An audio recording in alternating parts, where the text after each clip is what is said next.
It's not about the amount of views.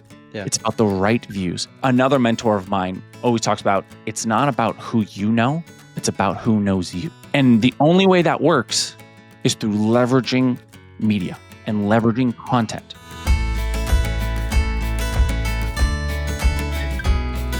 Welcome back to the Thoughts on Selling podcast. Today, it is my absolute pleasure to have Jake Isham on board. Today, we're going to dive into the mysteries and power of storytelling and personal brands. But before we get into the conversation, here's the first question. Who is Jake Isham? I'm a filmmaker, photographer turned accidental marketer. I never planned on being a marketer, somebody in personal branding, but I fell in love with it. Yeah, so you like telling stories. I do. I was very fortunate. I have two parents who are artists. And so I was, you could say, the opposite of most artistic children who had parents who were like, get a real job. My parents were like, go make art, go, in saxophone lessons and piano to, acting on stage and in choir and whatnot. And I grew up acting. And so I've always had a love for telling stories and directing. Let's get to the essence. What's the purpose of art? Of art? Yeah.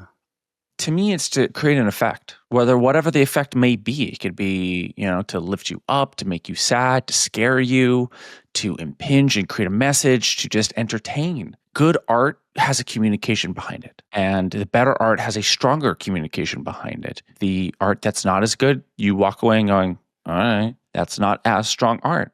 And the communication can, again, be at any emotional, any mental, any spiritual levels, as long as it communicates something, whatever that artist wants it to communicate. So if I walk through a museum or an art studio and I look at 30 different pieces, whether they're paintings or sculptures or whatever, after I've left, what am I left with? What's in my head? I mean, I think that's the question everyone should ask themselves. That is the question. Do I remember every brushstroke? Do I remember every detail of the sculpture that I had looked at? I think, I like your teeing me up is, you're left with how it makes you feel. Yeah. Yeah. Film is my medium of choice. And, yes, I love cinematography. I am definitely a, cinematography forward director. Ironically, even though I came from being an actor for 15 years before getting into filmmaking, you have a lot of directors who are a little bit more cinematography based, others that are actor based. You're left with, wow, that was emotional, or that made me laugh, or you're left with how it made you feel. So thank you for taking that softball and knocking it out of the park. As someone who presents a lot to small groups and large groups, I don't try to provide a lot of information. My goal is to change how people feel. Sales is exactly the same thing. Let's leave that aside for now. The standard perspective is people will forget 97% of what they hear, right? They'll remember the feeling, right? The feeling is guttural. The feeling sticks with you. The feeling, it doesn't get bounced around in your head with your inner voice going, no, that's not right, or whatever, right? The feeling is visceral, not guttural. The feeling is visceral. I mean, it's there. It impinges. So a good salesperson ultimately wants to deliver that feeling.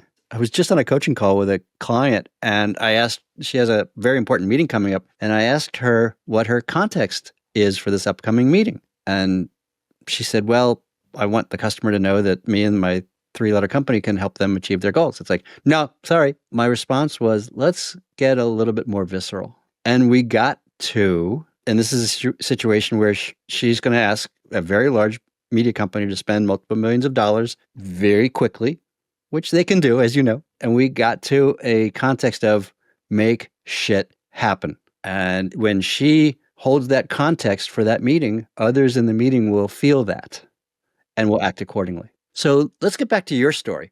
Well, I was going to, if I may jump in for a second. I mean, I say this on every sales call I get into because I run my own agency and I end up, I'm doing the sales.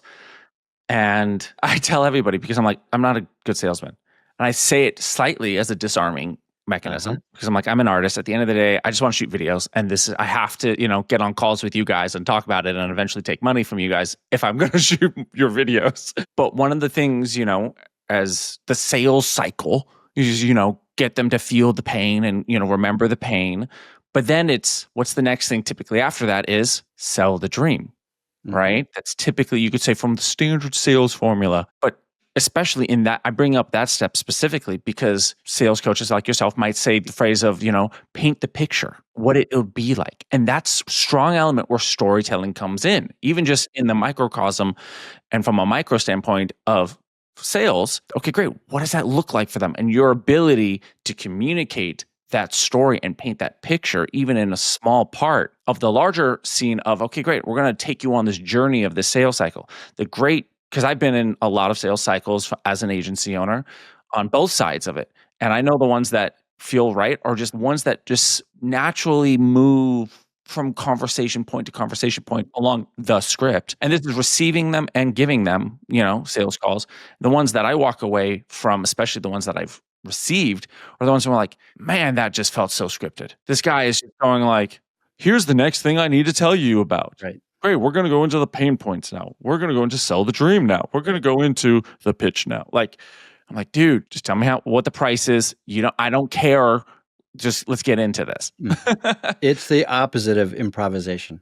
Yeah, and it's the opposite of just really being able to communicate well. I only want to bring this up because a good piece of art doesn't pull you out.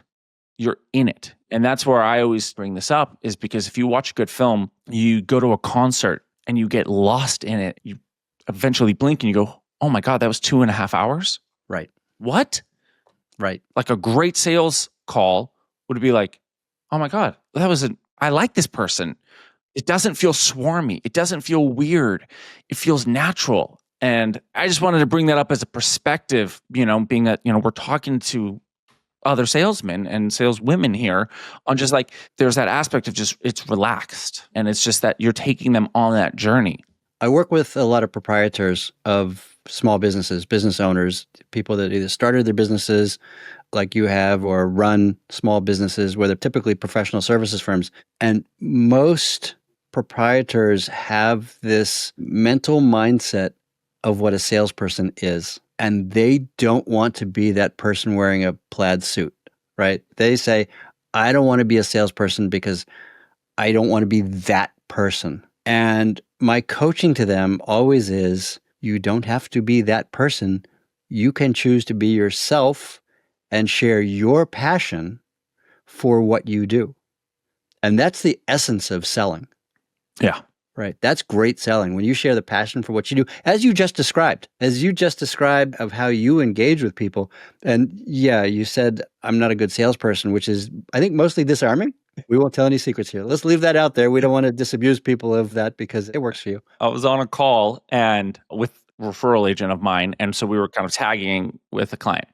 And I say the line, and then after he calls me, he's like, Jake, don't say that you're a bad salesman. You're a great salesman. I was like, no, I purposely say this because it disarms them. Because at the end of the day, it's a positioning because they're going to work with me and the client side too. I'm not turning it over to a client success manager or something like that. I'm going to sell them and then I'm going to, shoot their videos with them.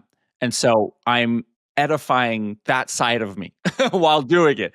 I'm like, look, at the end of the day, I just want to create great videos with you. We're doing this because this is the formality of how one does business. And so it's my fun little sticky way of disarming. So every great salesperson is an actor. At some level, they're putting on a persona, they're putting on a way of being, they're matching their customer or prospect. And by the way, they have to also be authentic. And the best actors are. You don't go, oh, well, are they that person? I mean, one of my favorite actors is Gary Oldman. You don't realize it's Gary Oldman. Like you go, that's the character. That's, XYZ, character that he's playing. And then there's the aspect I wanted to add just one other thing on that is that, the best actors listen. We're back to improv. Exactly. Back to improv. But whether you're doing full improv or you're just being a great actor, you're listening, you're being there. And you're not just blah, blah, blah, blah, blah, blah, blah. Like I'm sticking to a script. Like you can always tell the upcoming kind of green actors versus the pros. Because the pros, there's that magneticness. I'm going to look into the camera for this, where you're just there. And there's something like where you're just, how are they there? Rather than like, I'm being there. Yeah. And you could tell this person is uncomfortable. They're not authentically just being there. It's so funny you say that, Jake, because I did my first sketch comedy in February. and I didn't get past I know the lines. I was just starting to transition to being in the moment. This was an improv group that also does sketch comedy, and it was self-written sketch comedy, which was a lot of fun. And I struggled to learn the lines because I love improv. Improv is, I don't have to know anything. I just have to pay attention, right? And take care of my partner. With the sketch comedy, I struggled to learn my lines, and then I learned my lines. And then I just started to get into okay, this is what it's about. This is Cape Cod Improv. There were some very experienced players that I worked with who gave me great coaching. And their coaching was just be in the moment, just be in the conversation. And I was just starting to get there. And then we did our performances and then we moved on. So you say from the acting side, and it completely directly correlates with the sales side. The top salesman, I'm an Alex Hormozy junkie. And you see how he and any of the great salesmen can always say on script, right? But they'll interject. They're like, oh yeah, they'll disarm, they're this, and then they're moving right back to the script. But you don't know that they're on a script because they're genuinely just being there comfortably. As I brought up earlier, the poor salesmen and the new salesmen are like, okay, hey, here's my next question. I am guilty of this very much too, of like, what do I say next? And it's the same with the poor actor, Shit, oh yeah, Lee, we're supposed to go outside now. Right. Right. Yeah. And I'm doing some work with the Inner Game Institute, which suggests that there's a self one, like our conscious self of what do I do next? What do I do next? How do I swing? It comes from the inner game of tennis. How do I swing the racket? How do I do this? How do I do that? And self two, which is you got this, just do it, right? Just be in the moment. It's the improv of whatever your partner says is an offer. Just respond to that. You don't have time to think when you're on stage. Yeah. You just do. And it's always right, except when it's dramatically wrong, which gets a good laugh anyway. Because I work as a director, and so I'm making films all the time outside of work. And, I coach a lot of upcoming artists because I love coaching artists because on the business side, because nobody coaches on the business side. You always learn the craft. But the simplicity that I always tell artists, regardless of the craft, is it's just reps. It's just reps. Practice and practice and practice. And because I compare being an artist to being an athlete all the time. My brothers were both collegiate football players. There's no time to think on the field. Yeah. But they had been doing it for a decade each before they got to college, and like one of my brothers played D1 and he was a quarterback. And he was the second youngest quarterback in NCAA to start. So he played his first 5 games at 17, and he's playing against guys who are 24. Wow. And the reason why he could do that was because he just put in the reps. He had been doing it for over a decade. He had been playing sports for, at that time, since he was 4 years old. So it just comes down to doing it enough times that you do get comfortable. And then you go, okay, great. And that's why, they recommend watching it tape back, record your sales calls.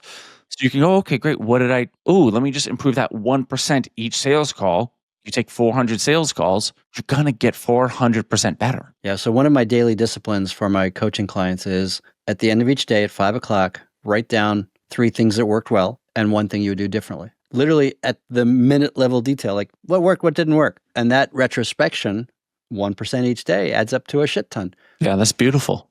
So talking about coaching actors, many years ago, in coaching salespeople, I shifted from the how do you think that went to how did it feel? And then one day I'm watching Michael Douglas in the Kaminsky method, and he asks that question of every actor that steps off the stage.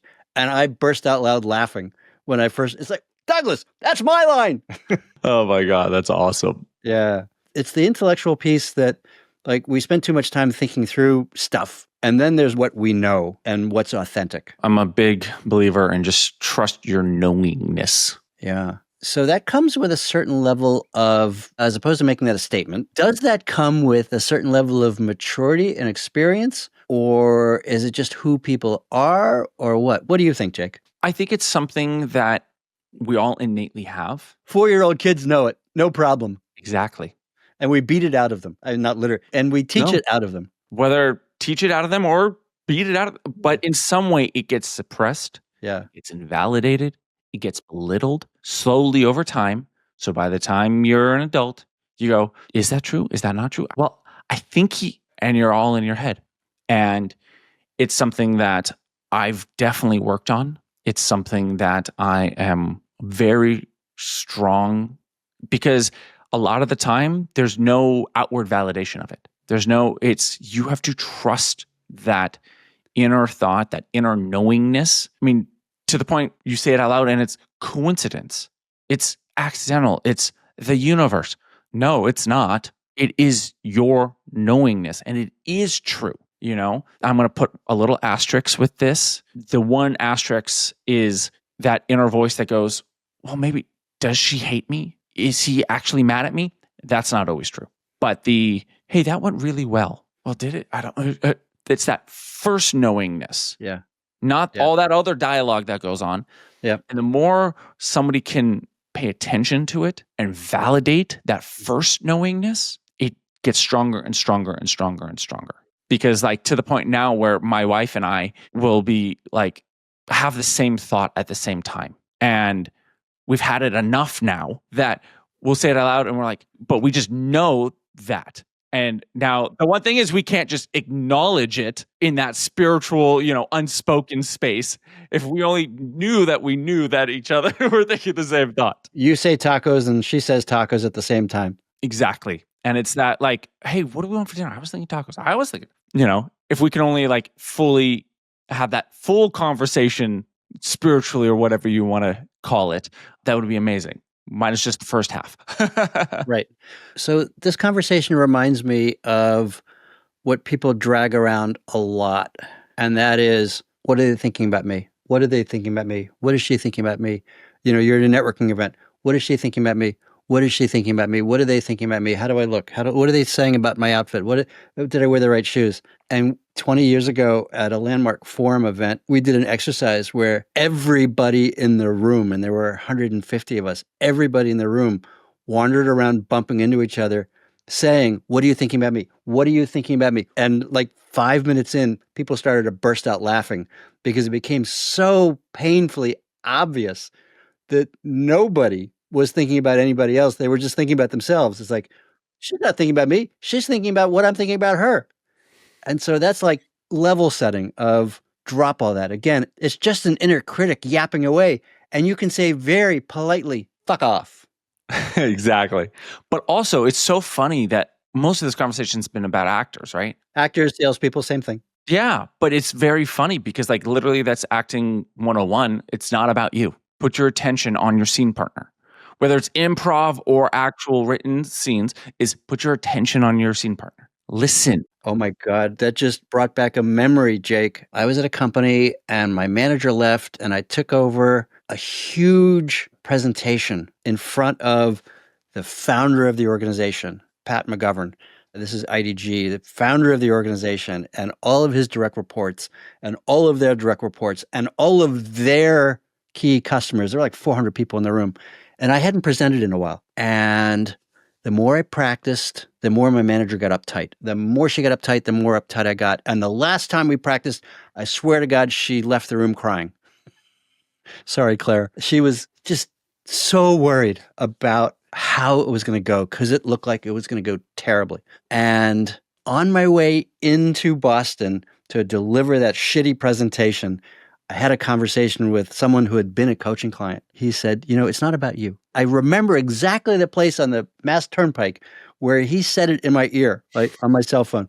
I'm all the tension left my body. And I got to the room and I walked around and I said, what would you like to hear? What's important to you? What's going on? And I stood up and I gave the presentation that they needed to hear as opposed to the one I was trying to deliver. And afterwards, my manager comes up to me. She goes, where did that come from?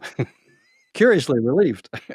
I distill a similar idea down to being interested in the other person rather than being interesting. And to me, that's the obvious sign of a young green salesman or even a young green actor. Again, you can interchange these two words. Is that hey guys, what's up? Let me tell you, that's where you get the cliche car salesman. You get the cliche kind of scumbag salesman.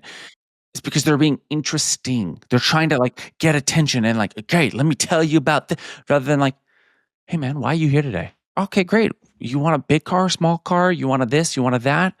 Well, tell me. I want to know. How can I help you? Great. You don't want a car? Okay, cool. All One right. of my coaching clients opened a meeting with 2 senior executives with this question. I noticed both of you have been with this company for more than 20 years. What keeps you here? And 20 Interested. Absolutely. And 20 minutes later, they finished that part of the conversation. And yeah, they wasted 20 minutes that she lost not being able to sell to them. No, not at all. She made a deposit in the relationship bank account. They had a great conversation. It was probably the easiest sale of their life on both sides. Everyone was like, wow, that was fantastic. That was so. Yeah. Well, this was all about relationship building as opposed to specifically a selling opportunity. Because at the end of the day, people do business with people they know and they trust. Absolutely. Be a human being. Be a freaking human being. Yep. Just have a conversation and just learn about the other person. Be interested. Go, okay, great. Because at the end of the day, as a salesman, you're just trying to help them. So how long have you been sales coaching, Jake? This is how I end up helping artists, is because they don't think like this. Artists are like, okay, well, I need to paint. I need to make my films. I need to this. But, nobody helps them with this side. And this is the side that I've struggled to learn with, to tell a story. I grew up being an artist, and I'm the oldest of 4 kids. And so, my parents were learning with me, and / I was learning, as the oldest of 4. And my parents, again, are artists. And I'm very fortunate they are successful artists, but nonetheless, they are artists. They're not, particularly, business people. But I go to film school. I do my 4 years. I even go to grad school only to drop out because I'm like, I'm not going to do another 2.5 years of what I just spent 4 years doing. This 2.5-year curriculum is literally the same of what I just spent 4 years doing, just with a new school, new teachers, different location. All right, I'm done with this. Then I go out into the real world and I go, what do I do now? And at that time, basically, I'm 25 and basically a starving artist trying to figure out what to do. And my younger brother is 20, sophomore in college, making just shy of 6 figures. He's making like $90,000 shooting videos with his camera on auto. And I'm like, you got to be kidding me. This is what I went 4.5 years of training in college for. And I'm the cliche broke starving artist. Yeah. And he's a business major. Yeah. And I went, that's the difference. He's a business major. And that's, what was that now? About a decade ago, where I just started having to learn business. And I went, that's the missing component. There is no business schools. There's no schools for artists, for arts that, okay, great. Well, the real world works like this. Let's go half on craft, half on business. So at some point, Jake, you realized that people would pay you for your passion. Yes. That was very funny because, again, it's right all around the same time. I want to make movies. I want to make television shows. I want to be an artist. I don't want to do the other stuff. So you made the transition from being in front of the camera or being on the stage to being behind the camera or directing. Yeah. So that was in high school. I made my transition because, again, it was always for me to kind of stay in control. I was tired of waiting for auditions, getting auditions, and then not getting the parts. And so I went, screw this. I'm going to write and direct. Ben Affleck can do it. Clint Eastwood could do it. George Clooney can do it. I can do it. Naive 16, 17-year-old Jake. Do you know the story of how Spielberg got into it? Oh, I mean, it's the classic story. It's amazing. It's talk about just making it go right and just doing whatever it needed to do it. Love Showing up for 3 months just learning the craft by sneaking into the studio? Sneaking into this, like, you can't do that now. You can't do that. Like, it's just wild what that generation got away with. Just wild. This is well documented in a book I'm in the middle of reading called The Third Door. What a great story. Yeah. The short of it, the TLDR for those, watching the pod, is he snuck onto the Universal backlot for 3 months and then eventually just got a job and he did one of those tours and just kind of like walked in and just kind of and he just took an empty office. Like, imagine just doing that at like Morgan Stanley. Yeah. Like, what? Like, regardless if you're an art, anything, you just like, I'm going to take an empty office at one of the biggest companies on the planet. And so I won't make this long, but basically I started growing my social media relatively quickly. This was, again, about a decade ago when social media was just starting to become like a thing for businesses rather than just, college kids to post.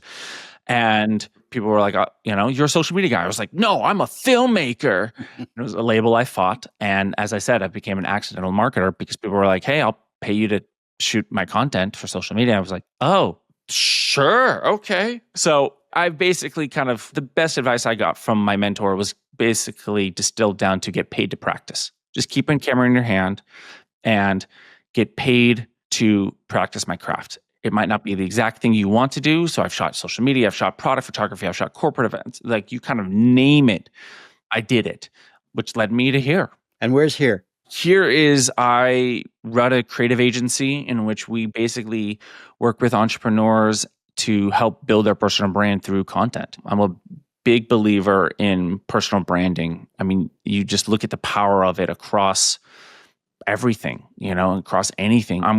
Regardless of politics, you look at a man from an entrepreneurial side like Elon Musk, how he's built the empire, you could say, of Tesla to SpaceX. Tesla doesn't run ads. They're not Ford. They're not any car company who's, Toyota, here's our, the XYZ car. Like he's built it through his personal brand. And they now just offered him a freaking literal $1 trillion to hit targets in the next 6 years. Like that is insane, but that is what the power of a personal brand is. And then I look at also from the standpoint of content, then media is the best leverage because it can live forever. For better or for worse. Yeah. Yeah, for better or for worse. You look at a legacy like even Charlie Chaplin. I mean, these are movies that have been made, 100 to 80 years ago. They're still being watched, Anytime I hear the phrase, I don't know, my instinctive reply is third base. Right. And that's from 90 years ago. And I look at it, I mean, again, politics aside, you look at a man like Charlie Kirk, that legacy is going to be able to live on well beyond, for the next 100 years because of how much he documented and how much content he created. Again, for better or for worse, whether you like him, you don't like him, I'm talking from the standpoint of marketing, from advertising, and from a legacy standpoint. Because of the amount of content he created, that can get reposted and reshared and reclipped for however long people want to do that, for however long people resonate with his message for. I mean, and I say it from the standpoint of, in the political world of like a guy like John F. Kennedy. Imagine if he had that degree of content behind him, especially video content. But you can look at the same thing as imagine if Steve Jobs vlogged and made that degree of content. But you look at a guy like Tony Robbins, his legacy will be able to live on because of the amount of content he created. And it's not just people interpreting his content. Oh yeah, I remember that. And it can get changed and altered and this, but because you hear it from his mouth, you go, well, what did he actually say? And what's the full clip of what did he actually say? And to me, that's the power of a personal brand and the power of media, and why I kind of combine those two as much as I can and to the best of my abilities to just document and record that data, to just share the data and get it out there. So Jake, I want to ask you this question. How do people know that you can help them with their brand? One of the obvious ways is just case studies. You're seeing testimonials, you're seeing case studies. And it's interesting because over the last 5 years, I came through an interesting impasse on that. Because especially in my industry, you can always find somebody cheaper. You can always find in content creation, whether it's the 20-year-old who is much younger than me. I know I look young, but I'm not as young as I used to be. And so with that comes a decade plus of experience. And so thus the price reflects a decade plus of experience. But a couple of years ago, I came through an interesting impasse because again, I was starting to get that like, wow, you're really expensive. Wow, you're really expensive. What like? Thank you. Yeah. I am. Yeah. But I was at that point, I was still going like, what? Like I didn't know how to handle that objection. Pricing is a very strong indicator of value or of positioning or of setting expectations. Yeah. Yeah. And this is where I was a bad salesman because I didn't know how to overcome that objection. And I was just like, yeah, I am. Should I go last? Is it okay? What can you pay? And this was just me being a young entrepreneur, a young salesman. And sales was definitely, you could say, one of the hardest things for me to get good at because it was the thing I had the least at bats at. And it was the thing that was, you could say, it's the furthest from my DNA, and I say DNA with big, big air quotes. Because I didn't realize it's just having a conversation. I didn't, all of the stuff we just spent the last half an hour talking about. Today, we would call that objection an offer. It's just an offer. Exactly. It's an offer. And the question is how you handle that offer. Exactly. And the thing that I really kind of realized, and it was actually not until I got a testimonial years later that really solidified what that was, which was that I'm a creative director and I'm a trainer. I'm a personal coach for your content, and that where you can go to a gym and lift yourself. I love using social media, marketing, content creation, all of that to the world of fitness, because to me, it's one and the same.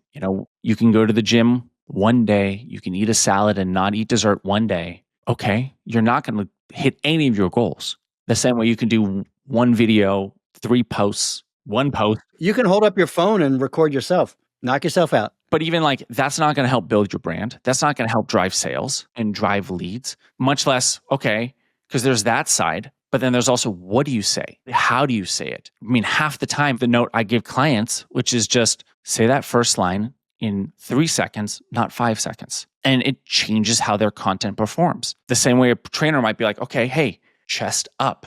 And it's a little reminder. I love comparing this to Michael Jordan, Kobe Bryant. The best athletes had coaches. Tim Grover is an amazing speaker, but they had 2 coaches. They had Tim Grover personally coaching them and Phil Knight. So the top athletes have coaches. The top salesmen have coaches. So why wouldn't you have a coach for your content? And so that I realized is that kind of secret sauce that, is that I'm a director. I'm a filmmaker that has learned advertising. You're creating an experience. You're not creating recordings. You're curating an experience. And I'm coaching you as an actor. I understand instead of my medium being the big screen, my medium is the phone. And instead of, great, I'm going to tell this story and make you cry, I'm going to help you tell XYZ story so that it goes viral. And to go on that point, I don't even care about virality. And one of the things I tell my entrepreneurs that I work with is you don't want a lot of views. You want the right views. The same way if you talk to a salesman, I want the good leads. I want people who are interested and wanting to buy. You don't want 1 million people. Like the same way a salesperson, you don't want 1 million leads. Right. That would be bad. But I'll take 10 leads who are ready to give me their freaking credit card yesterday. The payoff for me doing my podcast are the handful of people that have said, I've been following you. I've been reading your newsletter. I've been listening to your podcast. I want to start coaching with you. Period. Handful. Yeah, because you probably couldn't take 100 clients right now. You probably couldn't take even 50 clients right now. Could you even take 10 new clients right now? Wouldn't want it. Not where I am. Think about that. 10, that you couldn't even take 10 clients.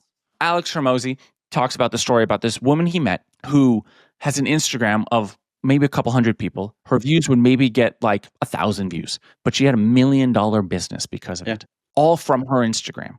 And so, like there's a client of mine who is a commercial real estate broker. We made a video and he got maybe 1,500 views. He works a lot in the triple net lease space. So that's with like franchisees and, that space. He had the CEO of one of these major franchises comment on his video, and he can now start building a relationship with him. Right. So it's not about the amount of views. It's about the right views. That's a multi-million-dollar relationship right there. Yeah. That's a relationship that can change his life. Right. And so another mentor of mine always talks about, it's not about who you know, it's about who knows you. I just said that to someone. It is so true. And the only way that works is through leveraging media and leveraging content. I think I heard that recently stated in The Third Door, that book. It's who knows you and what will they say about you. And by the way, what they say about you is something you can very carefully manage. Because if I asked you to introduce me to someone, you would scramble for what to say unless I helped you. But through this conversation and through knowing you, I would know exactly how to edify you. And even that having been said, I would write it out and say, here's some key points. Yeah.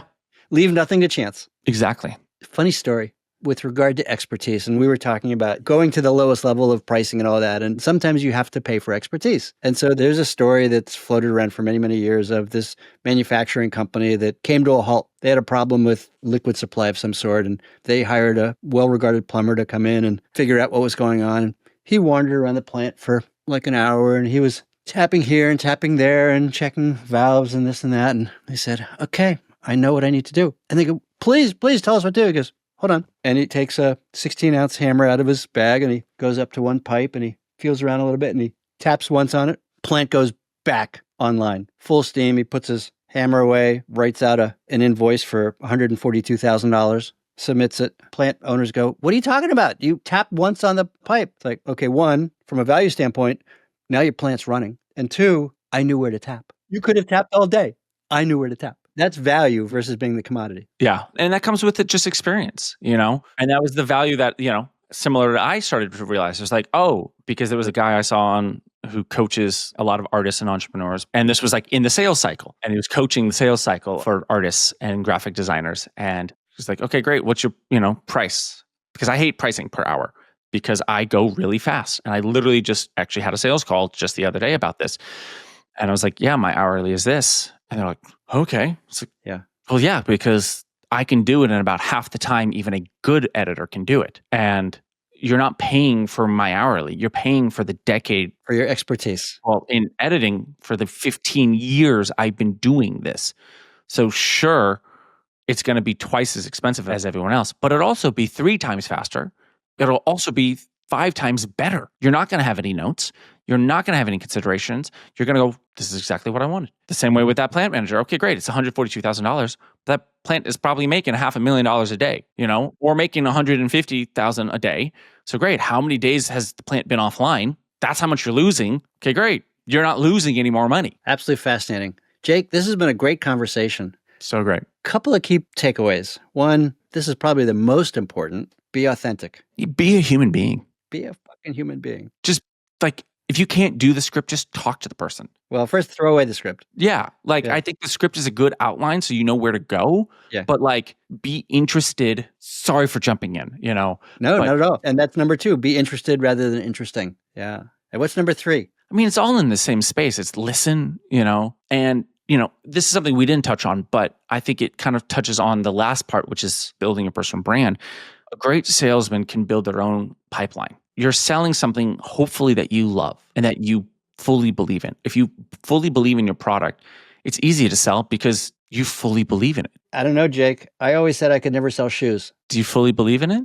Do you fully believe in that those were the best shoes? But are those shoes can change somebody's life? So look, I wear shoes and I run in running shoes and I've got a bunch of running shoes and I have a couple of pairs of nice business shoes, Bally's and so on. And then I found myself in the shoe section at LL Bean selling shoes. I helped LL Bean open up a location. It was a lot of fun. It was kind of a temporary gig, but it was a lot of fun. And I found myself selling shoes. And then I realized I love this because it was not at all about selling shoes. It was about helping people be prepared for their experiences. A couple would come in and they'd say, we're going to Finland in November. We need a pair of boots. So let's start with base layers, polypropylene or wool or silk. Wait, what? But you knew your product would be the solution. And that's why when I say you believe in the product, you have to like, because if you don't believe in the product and you're like, okay, I got to sell this for commission and, or, you know, it's my salary and you're not going to close anything. But if you go, fuck yeah. And it's, my wife reminds me of that all the time. She's like, you're selling a service that you don't even think is going to get good results for your client. And every time that, you know, I offer a service that I'm like, I think I should sell this. You know, I think people would like it. And, you know, it would be good margins. It never sells because I don't actually believe in it as the salesman, much less the CEO. And then the moment I go, dude, this can change your business. This could change your life if you do this for 6 months. Your excitement infects them as well. Yeah. And that's where that being interested and knowing that this can help others, whatever you're selling, Absolutely. and is the right solution for them and is better than everybody else's solution, sales becomes easy. It becomes natural. It doesn't even need to be better than anyone else's. You just need to help them make it useful for them. I've had consulting clients who said, we want to be better than everyone else. It's like, no, you just want to be good for your customers. And if you're good for your customers, you're better than everyone else. Make it about them, not about the other. Jake, where can people find you? I mean, the problem with me is I have 10 million social medias because I have all of my artistic ones. I mean, basically, if you search my name, Jake Isham, on any social media platform, you'll either find me and my filmmaking, my photography, this from the marketing side. If you want to, I'll plug myself here now that it's at the end. You know, if you want to work with us, if you want to work on your digital branding, you can find me on LinkedIn, Jake Isham. Or if you want to build a digital show, around yourself, go to digitalshow.creativemindsofficial.com. I know it's a long URL. I'm sorry, it was the best thing I could do. But otherwise, any social media platform, even if it's my photography one, message me on there. We'll get you on the right connections. Awesome. Fabulous conversation. Thank you. Lee, thank you so much. This has been so much fun. Thanks, Jake.